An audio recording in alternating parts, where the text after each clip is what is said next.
galera, como vocês estão? Insurecast aqui, mais um Insurecast aqui na área. Eu, Rodrigo Arasaki e Rafael, no mais um episódio aqui, com um time muito legal aqui. A gente acabou recebendo indicações aqui de algumas pessoas aqui, que a gente acabou depois olhando bem o que era, né? E a gente achou muito relevante trazer, né, as pessoas para poderem mostrar esse trabalho e a gente entender também como que é feito, né? Estamos aqui com a Suzana e com a Raquel, do Instituto TechMail. Muito obrigado por ter aceitado o nosso convite. Obrigada a vocês. Um prazer estar aqui e divulgar o nosso trabalho. Bom, eu também agradeço aqui a oportunidade, né, de estar com vocês nesse programa e de poder falar um pouquinho, né, do nosso trabalho no mercado de seguros. É isso aí, obrigado mesmo. E dando início aqui ao nosso bate-papo, vamos iniciar falando dos nossos patrocinadores, iniciando pela Upper. Você que está acompanhando o nosso Insurecast, você conhece a Upper GR? Se não conhece, além de ser a nossa patrocinadora, a Upper GR é uma gerenciadora de risco que coloca suas operações logísticas em outro patamar. Tudo digital e fácil de entender, da solicitação de monitoramento até o moderno sistema de torre de controle, com acompanhamento em tempo real e indicadores precisos, qualidade e tecnologia de ponta. Eles possuem aplicativos para melhor lhe atender de forma mais ágil e programas preventivos específicos para cada tipo de carga. Fique tranquilo que a Upper GR tem sempre uma solução para vocês. Upper GR Soluções de Logística e Gerenciamento de Riscos unidos para ir mais longe. Muito obrigado, Upper. Sigam o Upper nas redes. E dando sequência aqui, se você é do ramo de seguro de transporte, certamente já ouviu falar da Moraes Veleda. Temos o prazer de tê-la como nosso patrocinador. Hoje, a Moraes Veleda é líder do mercado de gerenciamento de riscos e prevenção de perdas, sempre utilizando as melhores tecnologias, sem deixar de lado a humanização no atendimento e execução de suas atividades. A Moraes Veleda possui uma software house pronta para desenvolver aplicativos personalizados e para você ganhar tempo, reduzir custos e potencializar resultados. A Moraes Veleda vai muito além das soluções habituais, utilizando sua experiência de 23 anos para estar à frente de suas necessidades. Lá, eles consideram que uma missão dada é missão cumprida. Valeu, André. Valeu, pessoal da Moraes Veleda. Siga a galera lá e vamos em frente. E vamos dar início aqui. Suzana, muito obrigado por aceitar. Raquel também. Assim, a gente teve um bate-papo aqui com o Chay, eu acho que faz umas 4, 5 semanas. O Chay saiu daqui. Eu tenho uma pessoa porque eu acho que vai fazer total sentido aí com o seu projeto. Mandou, já na hora ali eu pesquisei você, quem você era e tal. Fiquei encantado com o Instituto. Aliás, pessoal, entrem no site lá do Instituto TechMail, vocês vão ver que é um trabalho bem bacana. Eu fiquei encantado. Falei com ela no próprio domingo. Não foi? À noite, hein? Mandei lá a mensagem. Não, eu fiquei maravilhado mesmo, assim. Tanto que eu nem... Depois que eu me toquei, caraca, tô falando com ela no domingo. E a gente já se acertou ali mesmo, né? No próprio domingo. Já acertamos a data, então obrigado, nem me conheci, enfim, estamos aqui. A gente está se conhecendo hoje, né? Agora, muito obrigado. E quem é você, Suzana? Bom, meu nome é Suzana Pattern. Eu sou formada em Direito e Administração. E eu não sou, quer dizer, na verdade eu não nasci do mercado de seguros. Eu não tenho nenhum contato com o mercado de seguros até então, né? Eu trabalhei, na verdade, numa agência de correios, isso num momento sabático da minha vida, e acabei entrando na área comercial e terceirizando uma seguradora. E essa seguradora, não sei se vocês lembram, não sei se é da época de vocês, né? Porque hoje nós estamos falando no mundo digital e eu entrei no mundo analógico, dos kits, do manuseio dos kits pós-venda.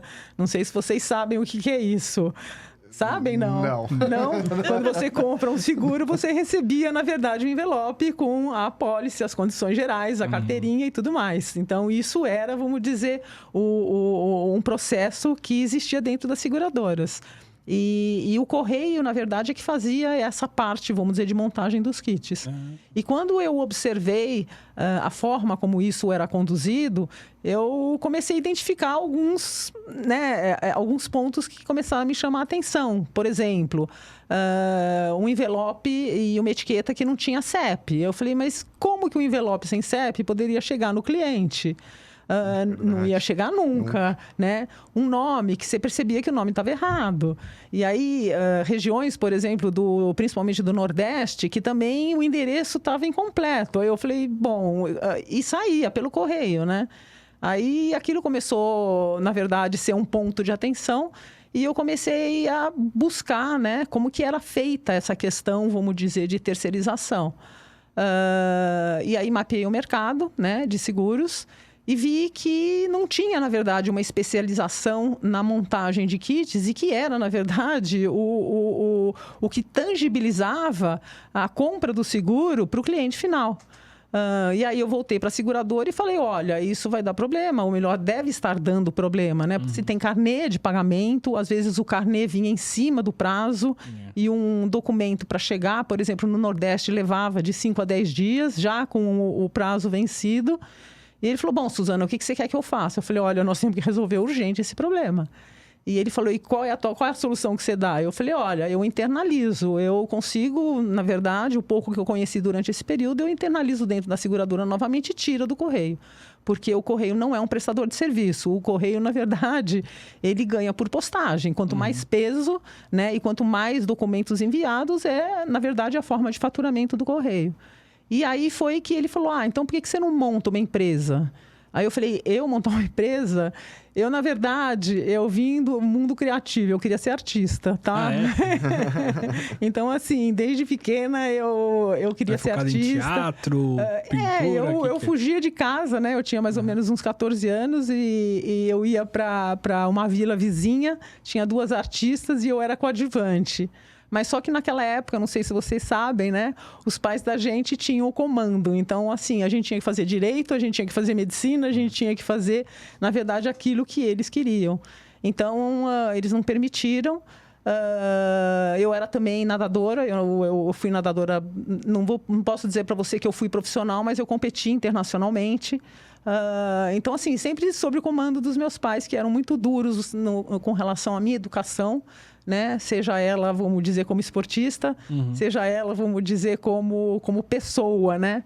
Então, eu acabei, na verdade, largando esse meu desejo, fui para a universidade, acabei a universidade. Entre isso, também entrei na área de moda, fiz muita coisa para moda. Eu acho que a Raquel não sabe nem disso, né?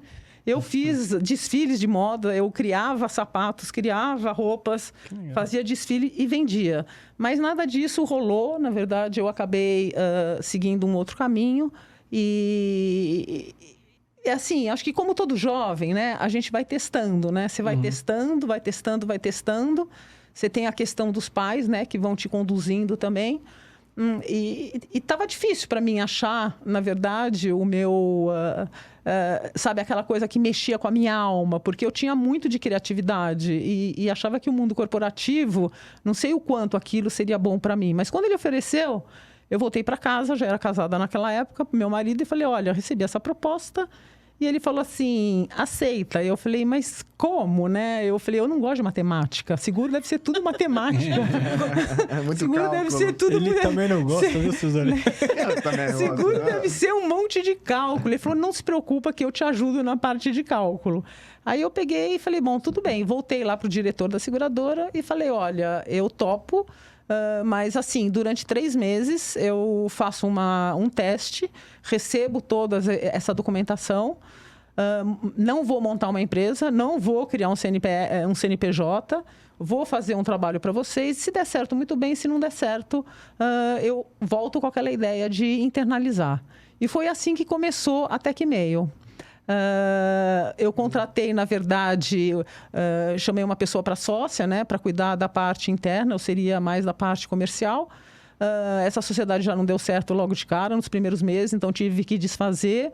Comecei com 4 costureiras, que eram, na verdade, numa época em que as pessoas nessa área de decoração também não estava indo muito bem, esse segmento.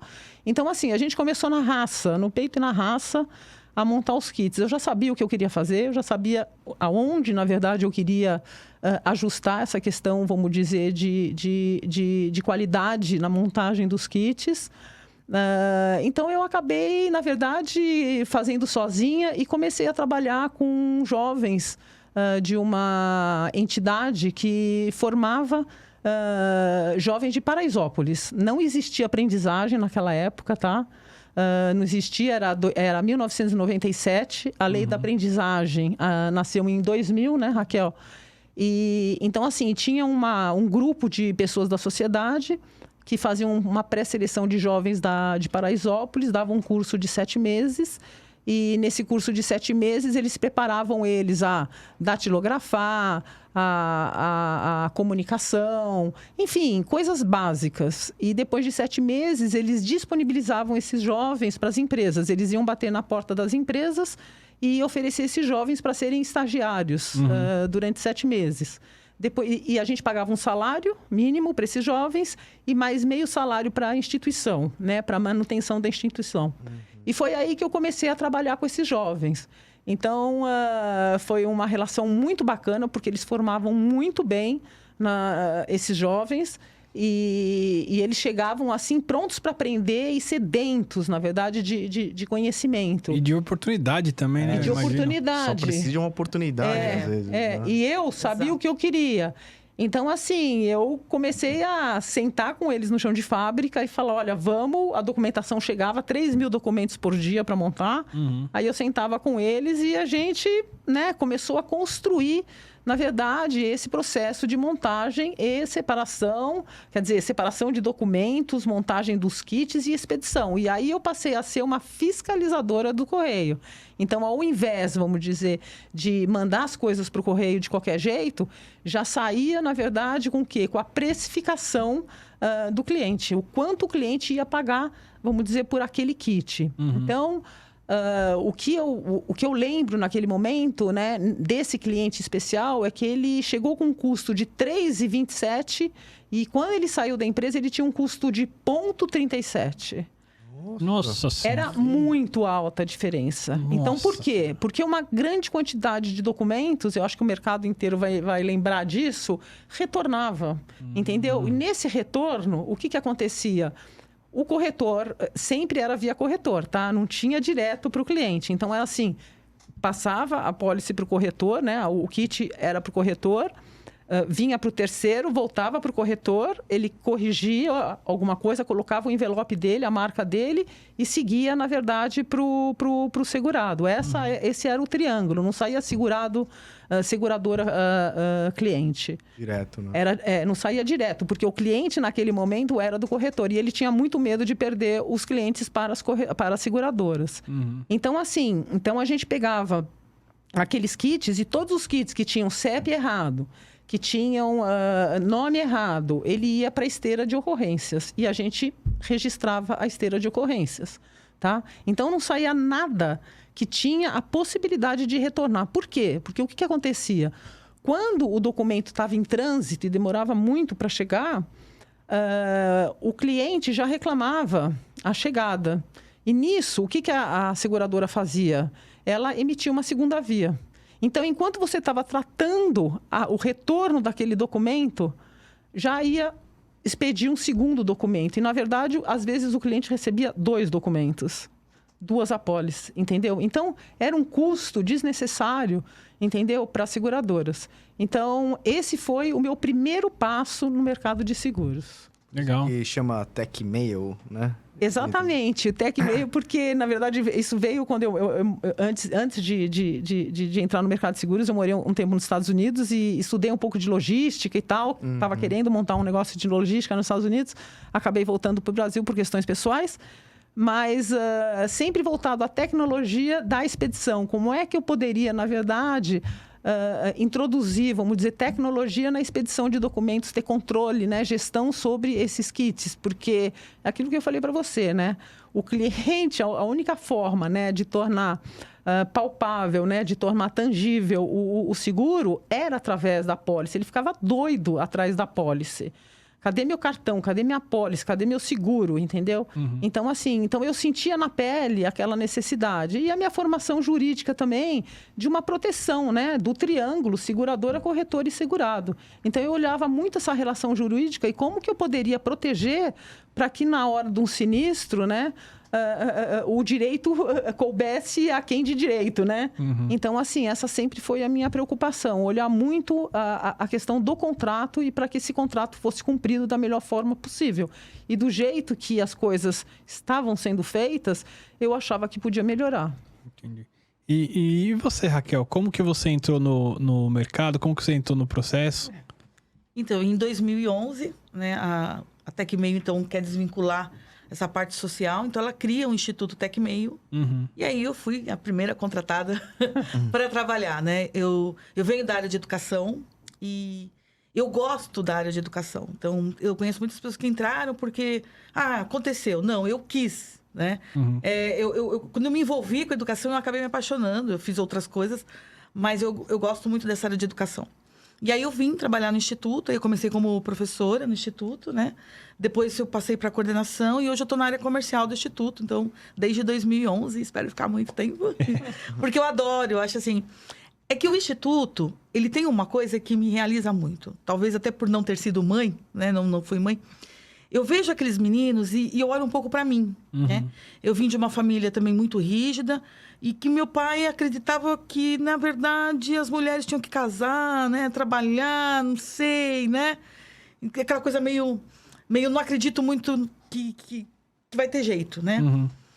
Tanto que eu fui a primeira a cursar faculdade e tal. Então, quando eu olho para o jovem, eu vejo assim, gente, é uma oportunidade, né? Uhum. Se alguém der uma oportunidade para ele, ele vai poder deslanchar. Então, o Instituto me traz esse brilho no olhar, né? De você falar, poxa vida, né? Eu ajudei, de uma certa forma, a impulsionar esse jovem. Então, eu fico muito orgulhosa. Então, foi assim que começou. E aí, depois, trabalhando no Instituto e voltado para o mercado securitário, eu acabei cursando até atuarial, né? Mas eu tenho matemática, quem não gosta de matemática, mas eu... eu fiz de curso de administração, depois matemática, depois pedagogia, porque foi precisando. E aí, atuarial, para poder entender melhor esse mercado e dentro de matemática, né? Legal, legal. E em 2011, então, pelo que eu entendi, é a hora que desvinculam a Tecmeio do Instituto. Hoje, a Tecmeio, eu imagino que não está mais nessa parte de... O que é o foco da Tecmeio hoje? Olha, hoje o foco... Até participei de uma reunião comercial, já não estou mais no comercial da Tecmeio, tá? A gente já está num processo sucessório. Então, a Tecmeio, depois dos kits, a gente foi caminhando para várias atividades no mercado de seguros, tá? Então, assim, eu sabia naquele momento que eu queria ir para a parte técnica. Então, a gente teve a oportunidade de entrar numa outra seguradora e a gente pegou os kits, mas depois a gente foi para a digitação das propostas e depois a gente foi para análise de risco. Então, assim... a gente foi caminhando e quando eu comecei a fazer análise de risco de automóvel, eu sabia que eu já queria ir para a área de sinistro. A sinistro era, na verdade, aonde eu queria chegar. Demorou um pouco, né? Mas a gente conseguiu chegar na área de sinistro. Então, para te dizer o que a Tecmeio faz hoje, ela entrega SLA. Né? Se eu puder falar alguma coisa, né, para os clientes, a gente entrega SLA. Me dá o seu problema, né? Me mostra qual é o seu problema e eu te entrego a SLA. A forma como eu vou fazer é o meu jeito de fazer. Então, hoje, ela saiu do analógico. Hoje, ela é uma empresa, vamos dizer, que oferece soluções tecnológicas e digitais. A gente tem uma plataforma. Então, assim, a gente trabalha... muito focada, vamos dizer, na qualidade dos serviços e na entrega. A Tecmeio sempre foi muito forte nessa questão da entrega. Então, nesse momento, por exemplo, de pandemia, né? Nessa virada, né? Há 2 anos atrás, você imagina, nós lá com 300 funcionários, né? Com sistemas de seguradoras. A gente teve que fazer, na verdade, uma verdadeira revolução na empresa, né? Porque você tinha sistema até determinado ponto. Dali para frente, você não tinha acesso. Então, você imagina você jogar sistema de seguradora para dentro da casa dos seus colaboradores, né?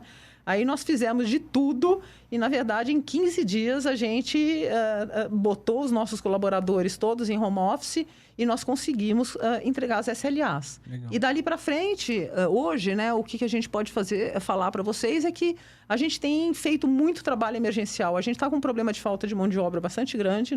Acho que todo mundo... é evidente, né, que tem pessoas afastadas, é o Covid, é o Omicron, é problemas, vamos dizer, de saúde, enfim... E as seguradoras estão com sérios problemas na verdade, de atender os seus clientes em algumas atividades. Então, a gente está sendo chamado para atender serviços emergenciais. Às vezes, olha, eu quero que você faça análise de 6 mil sinistros, porque, na verdade, já estou pagando multa de SUSEP, etc. e tal. Tá. Então, a gente é contratado, a gente faz o serviço e encerra o serviço. Mas aí depois chama novamente e aí se torna, na verdade, não mais um serviço pontual, mas já torna contrato, um serviço, né? já se torna um contrato. Então, isso está acontecendo demais. Então, assim, durante a pandemia, eu acho que houve um crescimento bastante grande da Tecmail. Legal. E assim... a gente trabalhou em quase todos os ramos, né? São 25 anos atendendo, nós atendemos inúmeras seguradoras. Então, assim, inúmeras fusões, aquisições durante esses 25 anos, né? Mudanças de sistemas, então a gente sempre era um plano B, né? Sempre montava um plano B para que, caso não funcionasse, vamos dizer, essa virada de sistema, a gente estivesse lá para poder digitar, vamos dizer, as informações no sistema.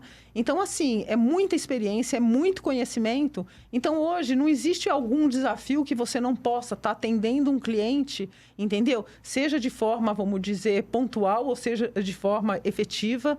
Então, assim, todos os nossos clientes são clientes de longa data. A gente tem clientes conosco há 20 anos. Então, assim, a gente caminhou desde os kits. Hoje a gente está na análise de sinistro e faz, vamos dizer, uma grande parte do back-office. E assim, foi um aprendizado muito grande, não apenas, vamos dizer, como BPO, né? Porque você imagina a responsabilidade de você estar trabalhando com formação de gente, né? Porque eu sempre formei gente. Na Tecmail, nós formamos centenas de jovens. Tá? E sempre estou falando de Paraisópolis, eu não estou falando de outras regiões, sempre de comunidades. A empresa é aquela região ali ou não? É na Zona Sul, ela é na Rua do Senac, lá depois da Ponte do Socorro, do lado oposto, atrás Da Marginal ali?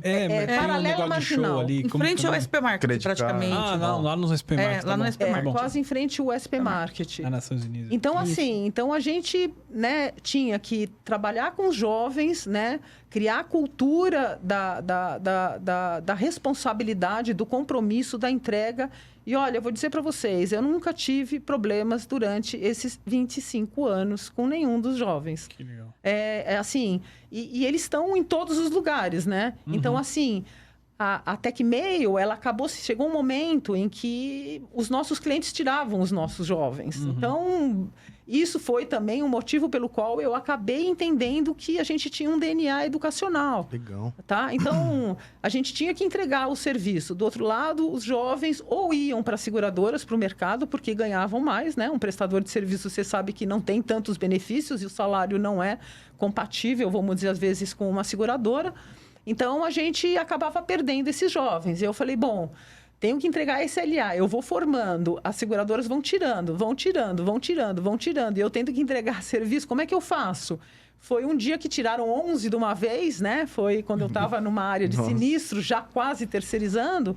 E aí eu falei, não, Deus está me mandando para um outro caminho. E esse outro caminho eu entendi que seria realmente... Já tinha entrado a lei da aprendizagem, né? E quando eles tiraram, vamos dizer, essa quantidade enorme de jovens, no dia seguinte eu fui mapear uma grande corretora. E nesse mapeamento, porque eu adorava processos, tá? Processos, para mim, é a minha parte criativa. Legal. É a parte que, na verdade, eu olho aquilo, eu já sei o que eu tenho que fazer, o que eu tenho que mudar, para onde eu tenho que ir. Então, assim, é uma habilidade...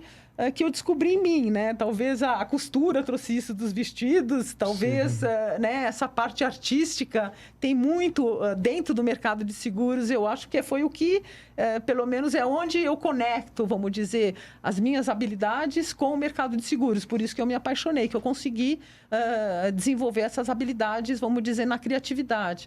Então, assim, quando eu mapeei essa grande corretora e eu vi os jovens aprendizes lá, eu olhei essas atividades, eu falei, gente, não pode, né? Um jovem aprendiz estar com uma proposta com um prazo praticamente 14 dias, ele tem que mandar para a área técnica ou ele tem que mandar de volta isso, quer dizer, porque senão nós estamos com aceitação compulsória.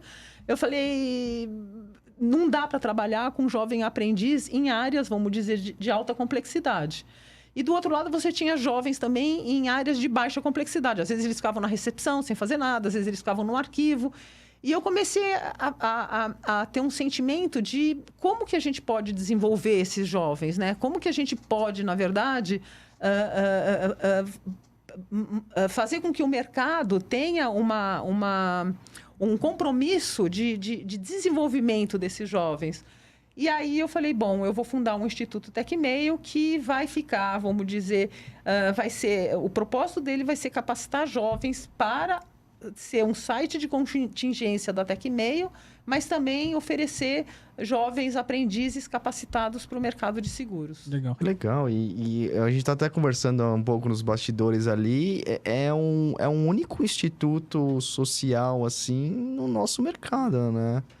Acho que isso realmente eu não vi, assim, e eu tive conhecimento através, óbvio, do Chay, que indicou, depois a gente foi entender mais. E assim, isso que vocês fazem é um negócio muito, muito legal, assim. Eu queria primeiramente dar os parabéns também, porque vocês, é o que a gente tava falando, né? Você deixa pessoas de baixa vulnerabilidade social, né? Trazem para essas pessoas para inserirem no mercado de trabalho e terem um tipo de profissão. Que às vezes é uma oportunidade que ela nunca teve e pode ter através de vocês, né?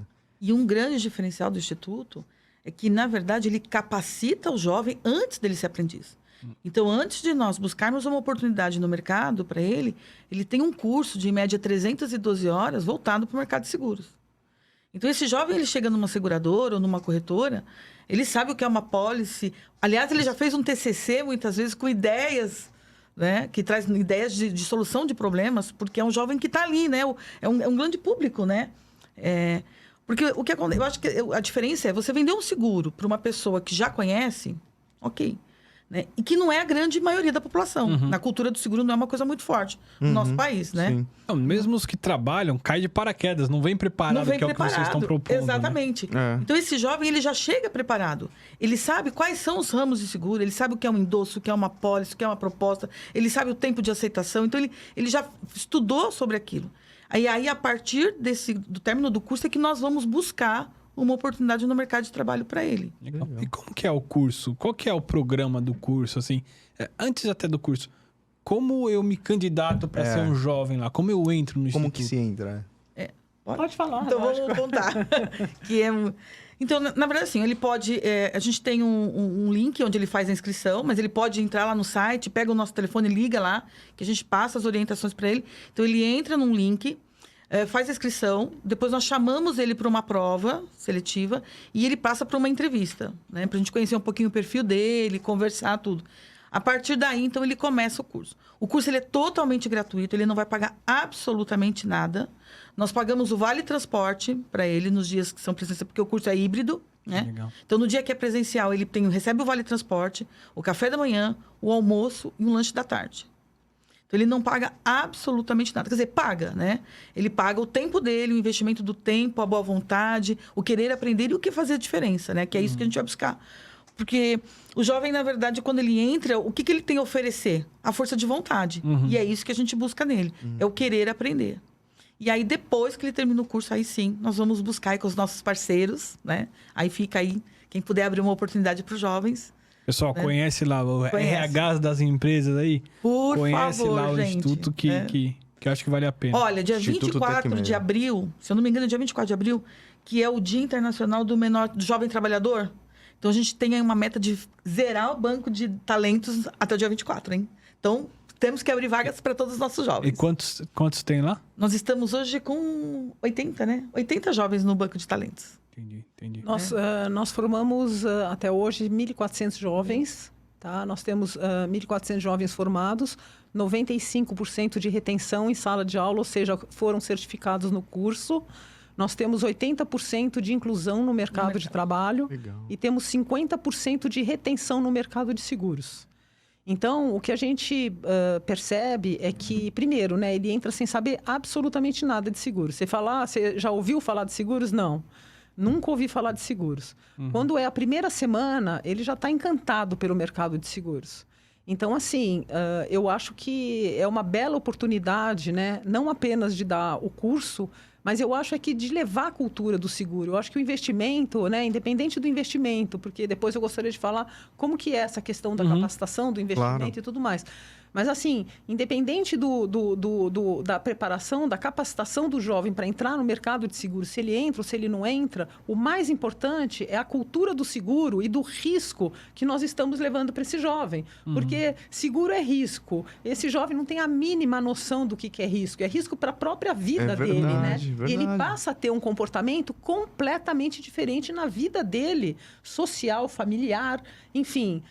E outro diferencial, que é o curso, ele é dentro da Tecmeio, né? Então, nós temos um prédio para a Tecmeio e temos um prédio do Instituto. Então, ele convive no mundo corporativo. É diferente quando a gente fazia um curso na universidade e você não tem a prática do seu lado. Então, ele tem a prática e a teoria, porque ele convive com diretores, com presidente. Ele almoça no mesmo restaurante que a gente, ele usa o mesmo banheiro que a gente. Então, ele começa a entender o que é o mundo corporativo e ele começa a sonhar que, poxa vida, eu não sou, ninguém é diferente de mim, né? Claro. Nós somos todos iguais. Então, eu tenho total capacidade de estar numa empresa como essa. Tanto é que eles querem trabalhar primeiro na Tecmeio, né? Que Porque legal. eles convivem no chão de fábrica. Então, assim, muitas vezes, aqueles que se destacam, eles acabam sendo convidados para participar de uma reunião com a diretoria. Então, isso também faz toda a diferença na vida dele, esse empoderamento, né, do jovem, de você, esse acolhimento, né, de você fazer ele se sentir gente, né, fazer ele se sentir um ser humano, né, que, afinal de contas, todos nós temos habilidades, né? Você vê que eu falei para você que, enquanto eu era jovem, eu tinha inúmeras dúvidas, né, de que carreira seguir e toda a pressão, né, de uma família que queria que eu fosse alguma coisa que, na verdade, não combinava muito comigo. Mas os jovens, a mesma coisa. E no mundo líquido, do jeito que nós estamos, né, é muito mais difícil eles escolherem uma carreira. Sim. Então, eles estando, vamos dizer, dentro de uma empresa e no mercado, né, onde você tem todas as carreiras conversando, né, porque isso é uma das perguntas que em todas as salas nós temos. Ah, mas eu vou fazer marketing, o que tem a ver? Tudo tem a ver, né? Ah, mas eu vou fazer química. O que tem a ver química? Nossa. Imagina! O Imagina! mercado de seguros é o mais abrangente de todas Exatamente. as Não é? profissões. Então, assim, eles ficam em dúvida com relação à questão de, poxa vida, mas como que aquilo que eu quero vai combinar com o mercado de seguros? E na hora que ele percebe que tem tudo a ver, aí ele começa, na verdade, a embarcar no mercado de seguros e ele quer trabalhar no mercado de seguros. Então, quando a gente forma, quando ele se certifica, né, quando ele recebe o certificado, quando ele apresenta o TCC, porque o TCC, ele não é um TCC, ele começou... Quando nós introduzimos o TCC, era mais ou menos para mostrar para o patrocinador o que a gente era capaz de ensinar para um jovem, né?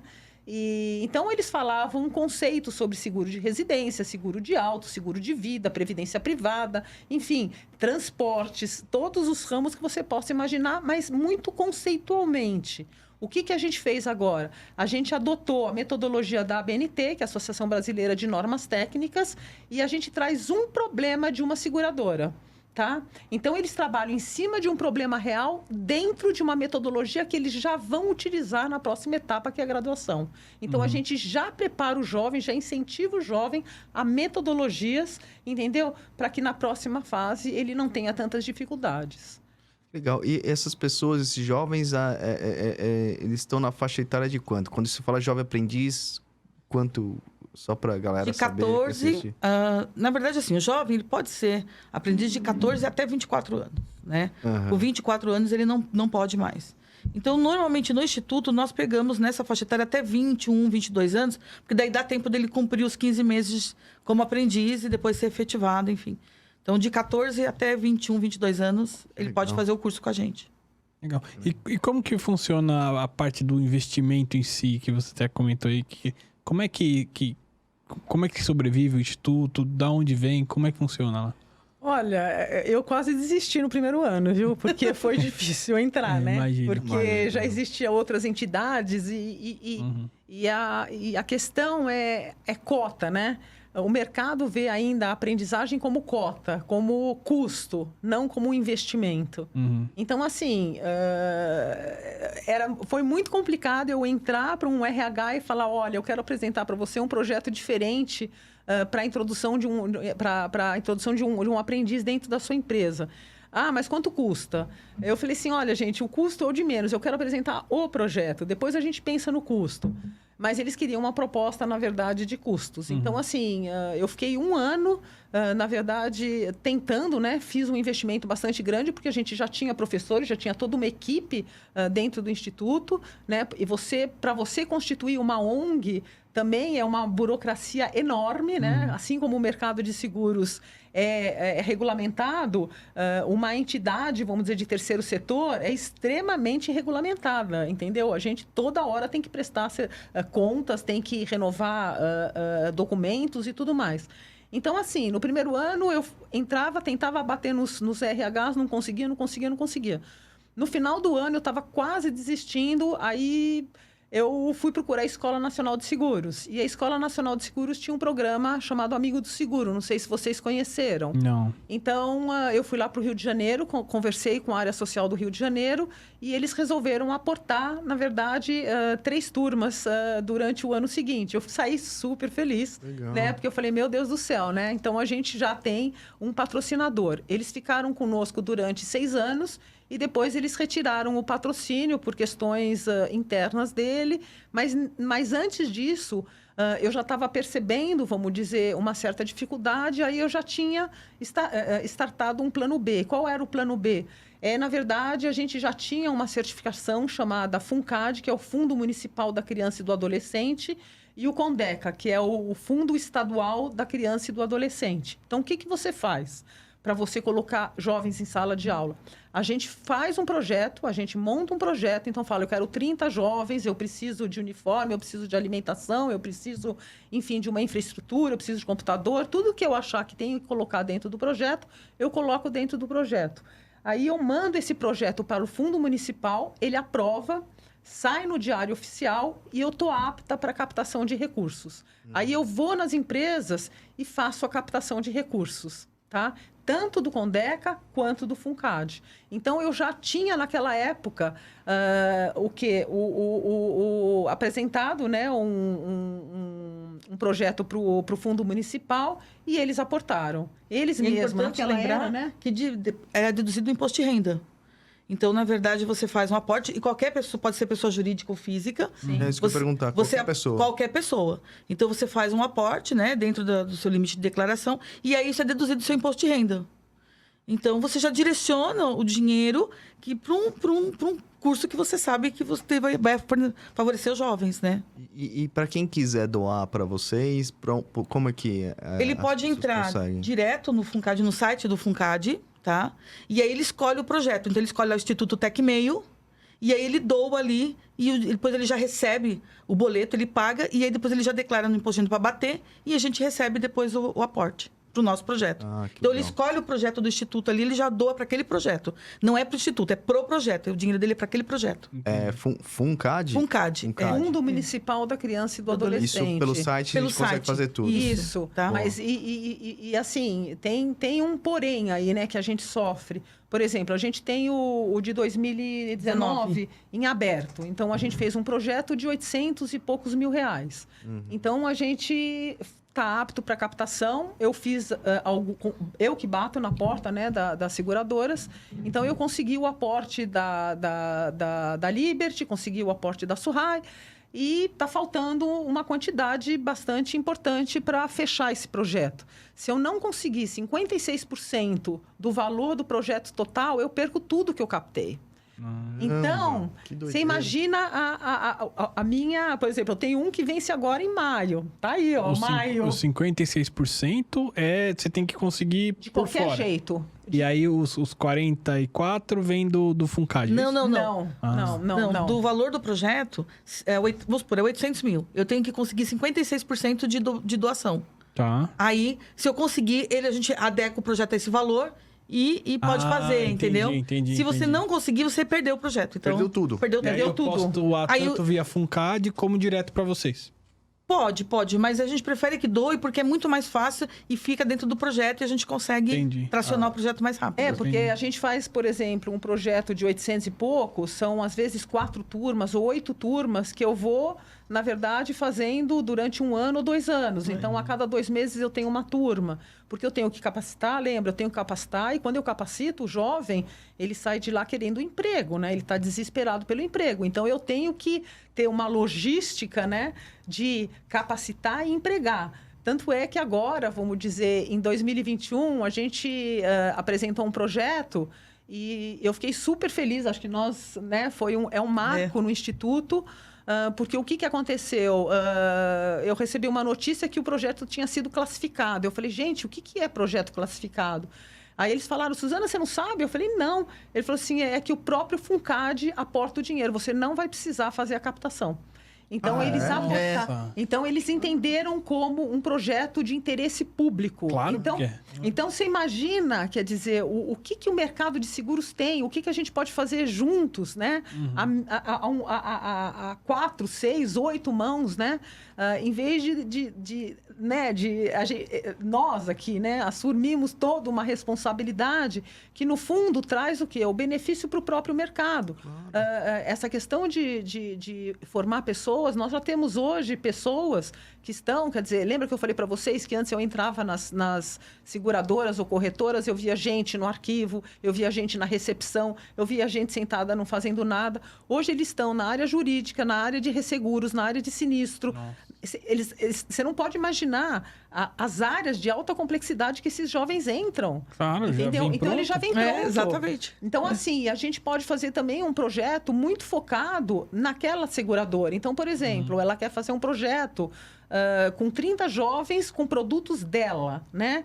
O interesse de desenvolver, vamos dizer, capacidades para aquela seguradora. Ela pode fazer, na verdade, um aporte para 30 jovens, para 15 jovens, para, enfim, aquilo que ela entender melhor. E a gente capacita, tem a matriz, né? Que a gente não abre mão. Isso. E a gente toca o projeto de acordo com o perfil dela, do perfil do jovem que ela quer, do perfil de conhecimento que ela quer, na verdade, que a gente transmita para aquele jovem. Então, assim, é super flexível, entendeu? Então, assim, a gente faz de tudo, a gente é procurado para vários projetos, né? E hoje também são 10 anos, né, de instituto e de desafios, né? Porque acho que a gente, como empreendedor, como colaborador, é trabalho direto, né? São 25 anos de trabalho de manhã, de tarde, à noite, né? Porque como prestador de serviço, você sabe que qualquer coisa o culpado somos nós, né?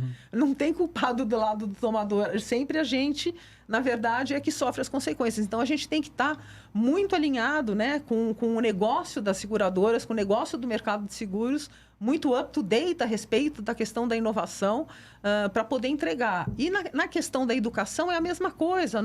A educação virou de cabeça para baixo. Você imagina que nós tínhamos, no ano de 2020, né, a gente teve a pandemia. O que você faz com os aprendizes que estavam dentro das empresas, né? Porque eles têm aulas teóricas e aulas práticas. Aulas práticas na seguradora e aulas teóricas no Instituto Tecmeio. De repente, não tem nada presencial, vira tudo remoto. Qual é a sorte? A sorte é que o empreendedor tem uma visão, parece que um pouco antecipada. Eu não sei se isso é verdade, eu queria até discutir um pouco mais sobre isso. Porque quando foi em 2019, eu falei, Raquel, nós vamos ir para o ensino híbrido. Ela falou, mas como? Não sei o quê, não sei o quê. Eu falei, nós vamos gravar as aulas, nós vamos introduzir tecnologia. Mas, dona Suzana, quando isso? Eu falei assim, agora, em dezembro de 2019. Ela falou, mas em dezembro não tem professor, não tem ninguém trabalhando. Eu falei assim, nós vamos achar professor trabalhando, nós vamos achar equipe, nós vamos gravar tudo, nós vamos fazer alguma coisa. Aí nós fizemos isso em dezembro, no mês de dezembro, terminamos em janeiro. No final de janeiro, nós já estávamos no ensino híbrido. Nossa. Em janeiro. Quando foi em março, nós começamos com a pandemia. Foi a única ONG, e vou dizer isso para você, até concorremos com escolas públicas, privadas, que todos os jovens estavam em salas remotas. Cara, que legal. Vocês anteciparam realmente o que aconteceu através da tecnologia, né? Então, isso sorte, é visão, é Deus, né? Terceiro setor tem muito disso, você trabalhar por outro. Isso, né? Tudo, né? O que acontece? Então, assim, eu mesmo fico me perguntando, né?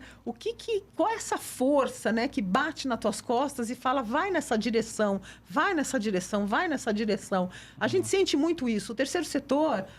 Eu acho que o mercado de seguro precisa olhar o terceiro setor. Não só nós somos um projeto educacional, porque eu nasci eu nasci no mercado de seguros com isso. É um DNA que nasceu junto. Então, assim, eu não podia estar trabalhando, por exemplo, com pessoas idosas, eu não podia estar trabalhando com doenças raras, eu não podia estar trabalhando com crianças com câncer, etc. e tal. Eu não podia ir para o assistencialismo, porque eu nasci, na verdade, oferecendo para o mercado de seguros serviços com qualidade, né, com pessoas, né, desenvolvendo pessoas. Então, o meu caminho só podia ter sido educação, né? Então, acho que eu segui, na verdade, o instinto, né? E estou muito feliz por essa escolha. Mas eu acho que o mercado ele tem que olhar que a educação é o único caminho, na verdade, para a gente transformar o ser humano com possibilidades a médio e longo prazo. Perfeito. Porque o assistencialismo ele é pontual, né? Ele é pontual, ele acaba. Então, você vê aí tudo que acontece, tragédias, tudo bem, a gente tem que fazer, todo mundo faz, e é extremamente gratificante. Mas a educação, ninguém tira o conhecimento das pessoas. Né? Você está dando uma profissão, né? Uma opção para ela de vida. A Raquel me falou Depende ontem... só dela, né? Também depois, né? Ela vai escolher depois da base que vocês estão dando, né? E deram, né? Nós fizemos uma pesquisa sobre Enem nessa última turma, né? E aí nós identificamos o quê? Nós identificamos que o jovem não presta o Enem. Tá? Não presta o Enem. Por quê? Porque ele tem medo. Medo por quê? Porque a escola, na verdade, ela não dá conteúdos voltados para o Enem. Dicas para o Enem, conteúdos para o Enem. Acho que a Raquel pode falar melhor isso do que eu. Porque, na verdade, existe um mito muito grande, né? Daquela coisa, só vai entrar, só vai passar quem veio da escola particular, porque a escola pública tem muitos problemas, aquela coisa toda. E que tem melhorado bastante a escola pública também, né? A gente sabe que tem, mas ainda falta bastante coisa, né? E aí nós percebemos no jovem que falta, na verdade, aquele incentivo. Sabe aquela coisa de que quando você fala assim, mãe, eu quero, sei lá... fazer tal coisa. Fala, não, filho, isso daí não dá pra você, não dá. Porque às vezes não é que a família não apoia. A família tem medo de que ele não consiga e ele fique frustrado. Entendi. Né? Até por frustração da própria família. Né? Às vezes por experiências passadas, Exatamente, né? Então, fica, sabe? A pessoa tem medo. Não é porque ele não acredita, ele fala, gente, ele vai se frustrar. E como é que eu vou ver ele frustrado? Então, não incentiva, né? Então, quando a gente pesquisou com jovens, e a gente trouxe essa possibilidade, né? Implantamos o Enem, nós demos uma revisão, você vê os olhinhos dele brilhando, né? E eles começam, poxa vida, eu posso. Então, até que já estão cobrando a gente, né? Ah, é? Professor, mesmo aqueles que estão trabalhando, né? Professora, quando começa? O que nós fizemos? Nós pegamos antes do Enem, 3 sábados, contratamos professores, alguns até voluntários, português, matemática, redação, química, física, enfim... eles vieram, entendeu? E aí eles falavam, mas gente, é isso que é Enem? É isso que é Enem? É assim? Aí nós ensinamos, na verdade, a estrutura do Enem, né? Porque as respostas estão, na verdade, a resposta está nas perguntas. Então, é só você ter uma boa análise, vamos dizer, da redação que você consegue, na verdade, responder a pergunta. Então, assim, 3 perguntas, parece, né? Suas. Da minha matéria, 3 perguntas caíram, né? Eles, então, professora, não estou acreditando. Sério? Como você adivinhou? Como é que você adivinhou, né? Mas até porque, lógico, você vai pesquisando e você vai vendo que tem alguns conteúdos que estão sempre ali, exatamente. Mas, na verdade, dá um macete para eles. Fala, gente, olha, leia, né? Porque é uma dificuldade de leitura também. Leia, vamos pegar alguns pontos-chave, vamos buscar e ensinar, né? Eu acho que isso que você falou, até saiu uma pesquisa há alguns anos atrás falando do nível de analfabetismo funcional no Brasil, né? Sim. Então, eu acho... O nosso ensino, eu nasci... fui criado no Jardim Praiuçara, é uma região periférica do Taboão da Serra. Estudei muito tempo em escola pública. A gente sabe que o ensino caiu muito, mesmo durante o meu período de ensino, assim, você vê que vai, não sei, parece que foi sendo largado, assim, no ensino público. E não tem um estímulo do jovem também, né? Na verdade, a escola, que é uma coisa que eu sinto falta, a escola não estimula ele a buscar conhecimento. Não quer aprender, ele tá ali porque é obrigado. Que é obrigado, né? A minha mãe mandou e eu tenho que vir, né? E aí acabam tentando atrair essas pessoas através de outras coisas, né? Como, sei lá, alimentação, essas coisas. Porque as pessoas carentes não conseguem fazer as refeições, né? E, infelizmente, esse é um tipo de atração que tem sido feito, mas falta realmente incentivo e entender do que aquela pessoa quer fazer, né? Da sua vida, né? Porque às vezes... E também, assim, ó, a matéria, muitas vezes eles colocam a matéria, mas eles não mostram para o jovem onde eu aplico aquilo. Perfeito. Não é? Perfeito. Então, para que tipo, eu quero conhecer o Teorema de Pitágoras, gente? Vou usar isso pra comprar pão. Exatamente. Eu quero ser sei lá, um advogado. Vou ficar fazendo química a vida... Pra quê?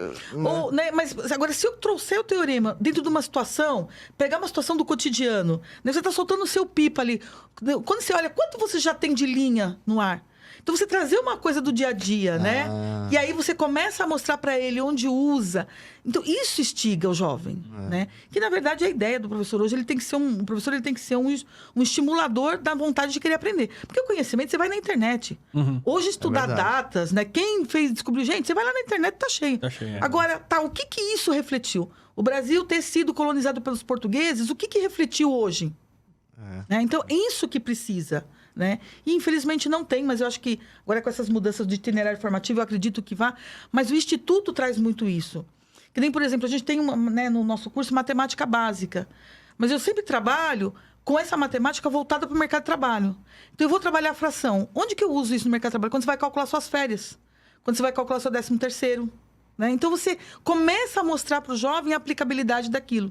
Então, isso começa a estimular. Puxa, eu preciso saber. Pra calcular taxa, né? Para calcular taxa? Taxa, proporções, exatamente, fazer tudo, né? Prorata, esse tipo exatamente, de coisa, né? Você tem aí o seguro de automóvel com, como é que a gente fala lá, com a franquia. Sim. Né? Que você vai calcular, como é que eu calculo isso? Então, você já traz para ele isso, né? Então, que os nossos jovens sabem o que é uma franquia certinho. Pô, Olha eu tá vendo? quando eu entrei, não sabia nada disso. Não Você sabia o que era franquia. Você pensou, Não será que é do sabia que era McDonald's? Não sabia até hoje, eu não duvido. Fala o cara que manja tudo, né? Não, mas franquia que eu conheço é McDonald's. Que franquia é essa que vocês estão falando? É mais ou menos isso. Mas ouvindo ela falar, né, é gozado, porque a gente acaba, né, no Instituto, né, a gente tem vários professores, então, assim, a gente acaba, até os professores, né, se apaixonando por seguros, e eles não conheciam nada de seguros, né? Então, a gente acaba, na verdade, fazendo um network nesse mercado, né? E falando em network, a gente também incentiva o voluntariado no mercado de seguros. Legal. Então, por exemplo, só o ano passado nós tivemos 246 horas de voluntariado de executivos do mercado. Ainda, vamos dizer, a gente sempre, durante o curso, a gente convida pessoas para serem mentores dos jovens. Então, esse jovem que vai apresentar um TCC, ele é mentorado por alguém do mercado de seguros. Ou não, às vezes eu trago uma pessoa de fora para falar de um outro tema. Então, por exemplo, às vezes falando de saúde, eu trago gente da área de psicologia, entendeu? Então, às vezes eu trago alguns temas, porque na banca eu tenho gente do mercado de seguros e pessoas também do não mercado de seguros. Então, a gente estimula esse voluntariado. Eu acho uma coisa bem importante. Não é fácil. O mercado de seguros não está, vamos dizer, habituado na verdade, a abrir mão, vamos dizer, de um tempo e doar conhecimento para esses jovens. Mas a gente tem feito esse trabalho de uma forma muito, muito forte. E a gente... pouco a pouco, a gente vai conquistando grande parte, vamos dizer, dos executivos do mercado. Mas eu acho que é uma coisa que a gente precisa caminhar ainda bastante, né, nesse incentivo para trazer essas pessoas, porque não é só você transmitir o conhecimento, mas eu acho que a sensação de você estar, né, transmitindo, quer dizer, estar com aquele jovem, sentindo a necessidade daquele jovem e o quão importante é você falar de qualquer coisa com aquele jovem, né? O simples fato de você contar quem você é, como é que você chegou onde você está, né? Que dificuldades você teve na sua vida para chegar nessa posição, para entrar no mercado, isso já é um estímulo para ele. Então, assim, às vezes a gente fala, não precisa falar de seguros. Pode falar da história da sua vida, né? Legal. Pode falar, pode trazer um tema diferente para estimular esse jovem, na verdade, a entender que todo mundo passa por dificuldade. Né? A vida de ninguém é fácil. E você sabe que a gente está trazendo bastante gente aqui, até com esse propósito também, sabe? De humanizar. Pô, porque a gente sempre, assim, quando a gente falou, primeira vez a ideia foi... nosso mercado é muito fechado. É aquele cara que caiu de paraquedas sem saber nada de seguro. Eu achei que eu estava indo trabalhar num banco, por exemplo, depois que eu fui descobrir que eu estava na seguradora. E por aí foi, né? Meu, é aquilo, é a oportunidade que apareceu, você agarra, você aprende, vai embora e tem muita gente, entre aspas, se humanizando aqui também, né? Pô, diretores que vieram aqui, contaram como chegaram, outros já vieram muito bem preparados, e enfim, a gente tem N histórias diferentes. E eu acho que o que você está trazendo é uma perspectiva totalmente diferente. Imagina para um RH de uma empresa que quer contratar o primeiro emprego, né? Você tem uma opção de contratar um cara que já sabe de alguma coisa, que já conhece, já sabe os termos, já sabe, enfim, já tem um conhecimento técnico aqui, e um que você vai ter que ensinar tudo isso. Então, e um que quer, né? Que ele precisa, né? Ele precisa, quer. tem fome de trabalho, né? Ele já está interessado no assunto, né? Isso era um negócio que conversava, a gente debatia. Eu debatia muito com o Rafa, né? Isso, porque a gente se conhece há muito tempo, né? E aí a gente ficava discutindo, não, mas, pô, Rodrigo, você tem que ver também a vontade dessa pessoa, né? Às vezes é uma pessoa... que não quer, gente. Só quer uma oportunidade. Às vezes você tem um cara formado, um cara bom, tal, não sei o quê, com um super currículo, fala inglês, não sei o que, não sei o quê. Que vai chegar aqui e ficar escolhendo trabalho. Tipo, esse não quero fazer, isso não. Aí você chega um que precisa agarrar aquilo, porque a vida dele é aquilo que vai dar oportunidade pra ele conseguir sustentar, de repente, daqui uns anos a família, conseguir fazer as coisas... E é um debate que a gente tinha. E o que vocês estão falando hoje é uma realidade, né? E outra, eu acho assim, você deixa uma marca... Porque ninguém esquece o primeiro emprego, né? Verdade. Todo mundo que lembra do primeiro emprego. É verdade. Não é? Ninguém esquece, gente. É uma marca. E aí você tem um jovem que você deu uma oportunidade para ele. Que você sabe que daquela oportunidade ele cresceu, né? E hoje nós temos jovens que já são gestores.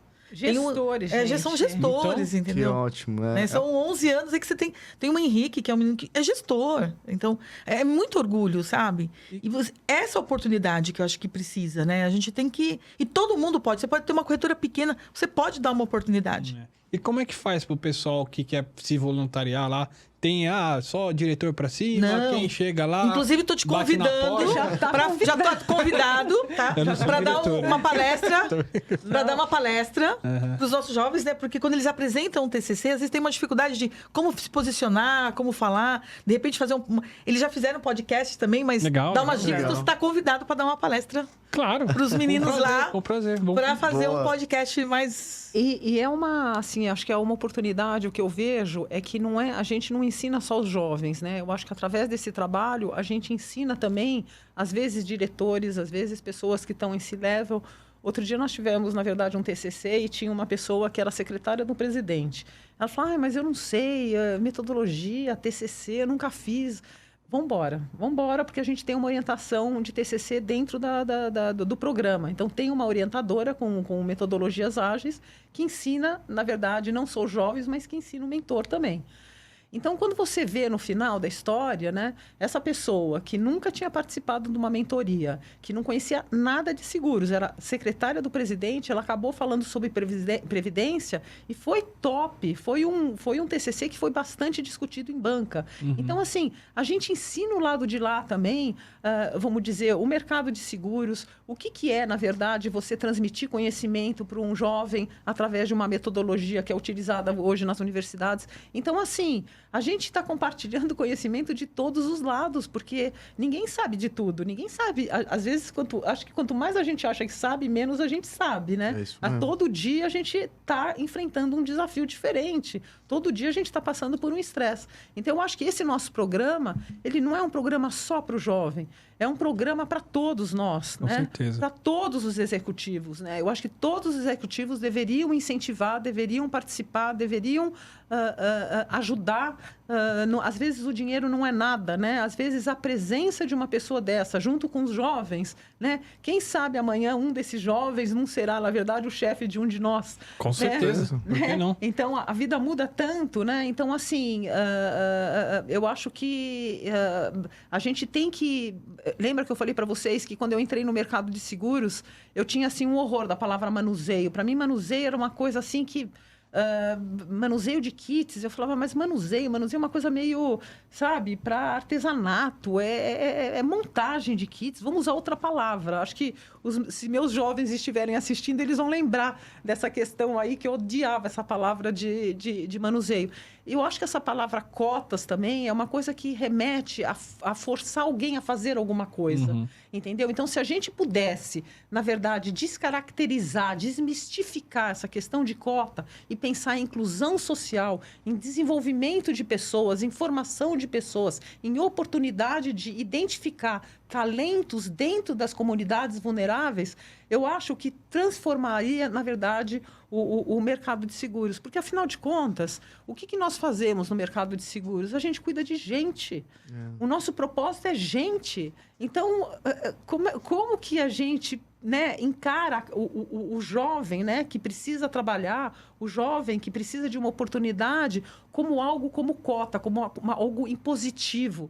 Não é impositivo, é alguma coisa que a gente deveria pensar a médio e longo prazo, porque você imagina o custo de uma empresa, quando você pensa em cota, né, é um custo. Quando você pensa em investimento, você está pegando aquele jovem que já foi capacitado, que na verdade já houve um aporte do mercado de seguros ou do governo, que é nosso mesmo, que é através do nosso imposto, né, então já houve um investimento, depois ele vai para a aprendizagem, que existe um custo, e depois de 15 meses ele desliga esse jovem e, na verdade, ele não indica um outro prestador de serviço, porque a gente tem tantos stakeholders no nosso entorno que, poxa vida, houve tanto investimento, uma qualidade tem aquele jovem. Então, vamos recolocá-lo. Em vez de desempregar e ele volta para a comunidade, né, com aquela autoestima que foi lá para cima, ela vai lá para baixo, destrói, ele volta para a comunidade, demora para ter um emprego e, nesse caminho, pode acontecer 1 milhão de coisas, que é um custo para a sociedade.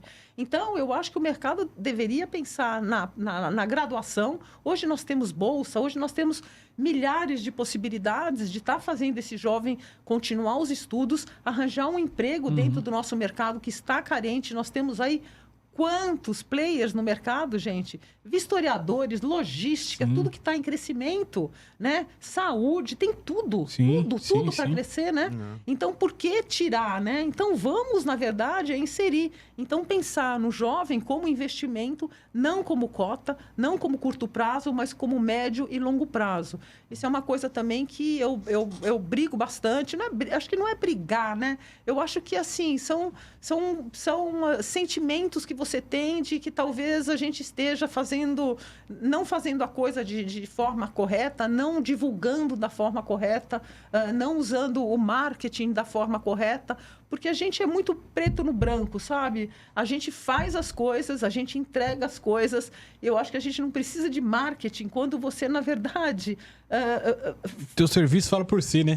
Fala por si, né? Então, eu acho que o mercado precisa começar a mudar aquilo que você falou, né? É todo mundo separado, é todo mundo, né, olhando para o seu próprio umbigo, é cada um olhando para a sua própria seguradora. Então, assim, eu acho que a gente precisa, na verdade, uma união das instituições, né? Uma união dos corretores, uma união, vamos dizer, das seguradoras, uma união com o terceiro setor, porque o terceiro setor faz total diferença na vida, vamos dizer, principalmente do que nós estamos falando de ESG, né? O ESG é o Szão lá no meio, né?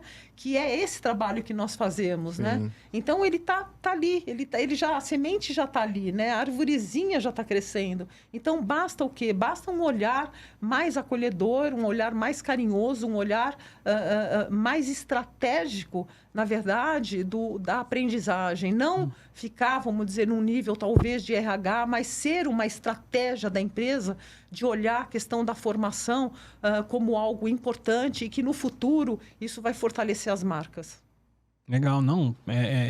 É um negócio assim. E você falou um ponto importante, que a gente tem muitas empresas que servem o setor, que precisam também de bons profissionais e que pode aproveitar, porque pelo que entendi, é um programa que tem início, meio e fim, digamos, a partir do momento que você entra.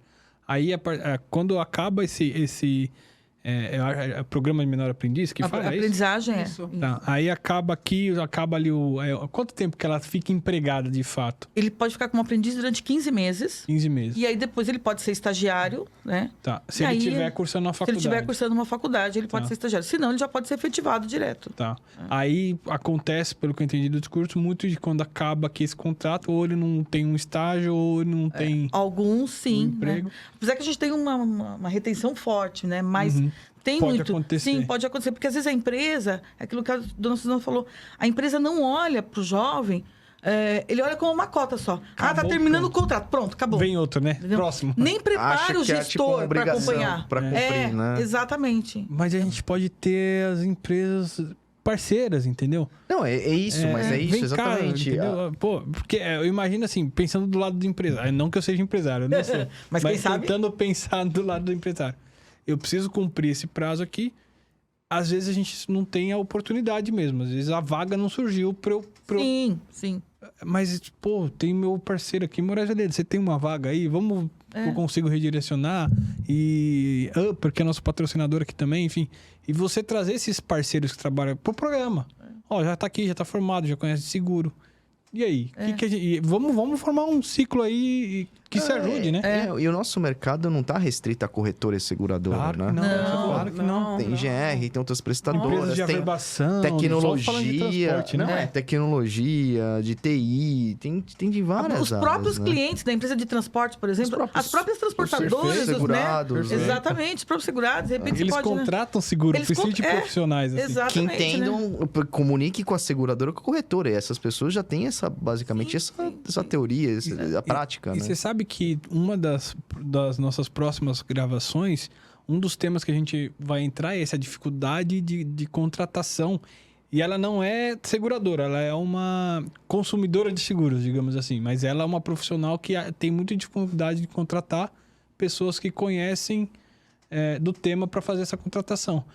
Talvez seja um link aí para... Entendeu? Sim. Mas você sabe, olha, você vê que a gente construiu a TecMail, né, em cima de formação de pessoas de comunidades. Uhum. Né? A empresa existe há 25 anos, quer dizer, e a gente cresceu, né, bastante durante esses anos todos. Na pandemia cresceu bastante. Então você vê que é algo que dá certo. Uhum. Né? A prática, né? Eu não estou inventando. Na verdade, uma parte dessas A história jovens, está aí, né? A história está aí, né, para falar o quanto isso é real. A possibilidade de você transformar esse jovem, na verdade, num analista, para você transformar esse jovem, na verdade, num gestor, num líder, amanhã, quem sabe, um diretor. Porque quando eu vejo os jovens, né, eles chegam com aquela baixa autoestima e tudo mais, mas você vê do outro lado também algo que a gente não tem, né? Porque são pessoas que nascem dentro de famílias, às vezes, desestruturadas, passam por violências, passam por situações em que a gente desconhece, né? Então, se imagina o nível de resiliência que tem esse jovem. Então, essa diversidade, entendeu? De experiências, desde tenra idade, entendeu? Até a juventude, isso misturado, na verdade, com nós, né, educadores, você imagina o que pode, na verdade, surgir de lideranças aí. Uhum. Então, eu acho que é um outro olhar, é uma outra forma de você olhar, vamos dizer, essa fortaleza que tem do lado das minorias. Uhum. Então, assim, a gente trabalha com a diversidade, a gente trabalha com mulheres negras, com LGBTQIA, com refugiados. Nós fomos a primeira empresa, na verdade, que fez o primeiro projeto a nível, acho que mundial, de capacitação de aprendizes. Foram 30 jovens refugiados capacitados. Então, assim, foi muito interessante essa experiência, porque ao mesmo tempo que a gente tinha, né, na época presencial, a gente tinha uma sala de jovens refugiados e a gente tinha uma sala de jovens brasileiros. Então, alguns refugiados falavam muito mal o português. Então, essa conexão com os brasileiros acabou em namoro, né? Acabou, bom, você imagina a gente, né? Com uma pessoa de véu, né? Rezando e com uma pessoa bígama, né? Então, a gente teve que... Não foi fácil, né? Foi um desafio bem bacana. Até aprender a cultura deles. Assim, exatamente. Então, assim... conseguimos formar os refugiados, todos eles foram empregados. Que legal. Todos eles foram empregados em multinacionais. Depois de um tempo foram desligados quando a gente teve a crise. Uhum. Hoje eles retomam, vamos dizer, no seu lado. Dona Suzana, pelo amor de Deus, eu preciso de emprego, eu preciso de emprego, eu preciso de emprego. E de algum país específico ou diversos? Olha, nós tivemos, a maioria foi do Congo, né? Foi do Congo, Angola, nós tivemos a Serra Leoa e a menina árabe, a Síria, da Síria, a maioria. Tá. E assim, venezuelanos. Então, assim, a gente desde aquele momento, né, que isso foi um aporte de uma seguradora e de aporte da Acnur, enfim, a gente foi envolvido com outros doadores. Foi assim, um projeto incrível, trouxe para nós uma experiência, vamos dizer, acho que inédita, né, nessa questão, vamos dizer, de multiculturalidade. Então, essa integração, né, que agora a gente vive nesse momento, né, de refúgio, de migrantes e tudo mais, quer dizer, quanto mais diversidade nós tivermos em sala de aula, mais a gente tem de resultado, vamos dizer, na apresentação do TCC, nas empresas, enfim. Foi uma experiência que eu não queria deixar de falar, porque fica, né, acho que fica marcado para o Instituto Tecmeio essa questão. Como que o pessoal te acha, Suzana? Site, e-mail, o que você quer mandar pro pessoal aí te achar? Olha, LinkedIn? eu tô no LinkedIn, eu tô na Tecmeio, tem meu telefone. Não é difícil me achar. Instituto Tecmeio. E, gente, é só jogar no Google que é o primeiro que aparece. Sim, Que eu fiz isso. Instituto Tecmeio. Então, assim, é muito fácil de me procurar no sentido de querer saber um pouquinho mais sobre o Instituto, querer saber um pouquinho mais sobre a Tecmeio, querer, na verdade, ser um voluntário, querer ser um patrocinador, querer indicar um jovem, porque os jovens, nós fazemos seleção, abrimos o link, mas assim, dentro do mercado de seguros, quantas pessoas nós temos que têm filhos que estudam em escolas públicas, né? Antigamente, a gente tinha a questão sucessória, né? O corretor, o filho, na verdade, ele queria ser corretor também, depois de um tempo isso desapareceu, eles não queriam saber de mais nada, mas isso retoma agora. Hoje a gente percebe que tem muitos corretores que indicam os filhos para estudarem com a gente, para fazerem um curso com a gente. Legal. Então, eu acho que essa divulgação é um benefício das seguradoras para os seus colaboradores. E isso, não, de alguma forma, também não é divulgado internamente. Quando a gente retorno, divulgou né? que você vinha aqui, alguém me falou isso mesmo. Pô, minha prima fez o curso com ela, sabe? Assim, eu não vou saber quem...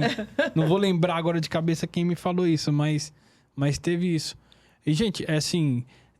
O tempo é curto, mas foi muito legal, assim. Foi. Pessoal, busquem lá de novo. Vou ficar falando isso o tempo todo, porque é muito legal. Eu vou te mandar o link, aí se você quiser botar na colocar... descrição. Não, vou a mandar. gente nesse vídeo coloca os vou dados, deixar o nome da no GC, empresa, o então. website, quem procura e tudo. Acho que é importante, pessoal.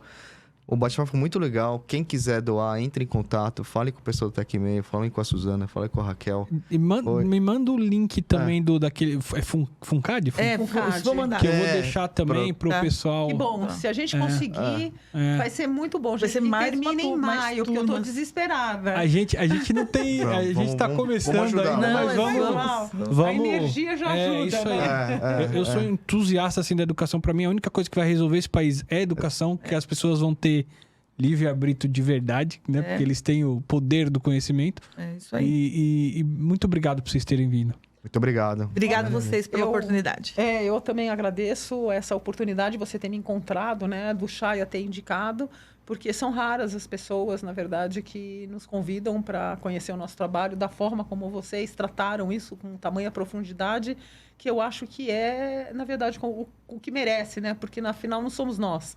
A gente está, na verdade, fazendo isso pelos outros, Claro. por um país mais justo, onde a gente acabe com essa desigualdade social. É isso aí. É o que todos queremos. Muito obrigado, muito obrigado mesmo pela oportunidade de poder ter falado com vocês. Imagina, a gente que agradece muito. E, pessoal, lembrando, esse aqui é um projeto pessoal meu e do Rodrigo Arasaki. Exato. As empresas que a gente eventualmente trabalha ou já tenha trabalhado não tem nada a ver com o processo. Tudo dito aqui é de nossa responsabilidade. Sigam o pessoal lá, sigam a gente aqui também, se inscrevam e até a próxima. Valeu, pessoal.